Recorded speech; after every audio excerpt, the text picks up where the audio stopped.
Па до сега не сум имал некои официјални обраќања, а сите обраќања кои што ги имам добиено се во смисол зошто не треба и што е причината да не можам да се вратам таму кај што припаѓам.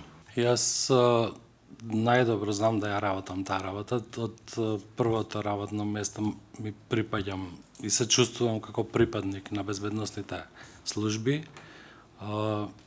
Јасни ми се потребите да се одвои прислушувањето од влијанието пред се на УБК, а и на останатите безбедносни служби, за да може да се спроведува без притисок и многу поефикасно само за борба против криминалот и заштита на безбедноста на државата.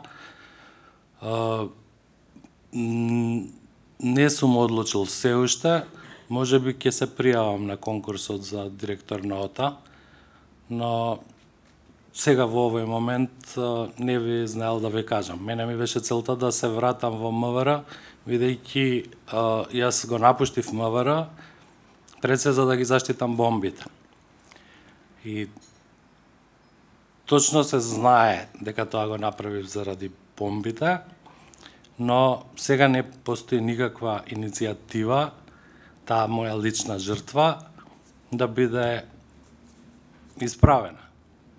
Јасно е што тогаш морав да напуштам, бидејќи бев исправен пред одредени закани, за кои што моите соработници беа свесни.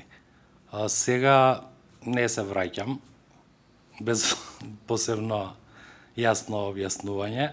Мене навистина не ми е јасно и не знам дали некогаш ќе ми биде јасно.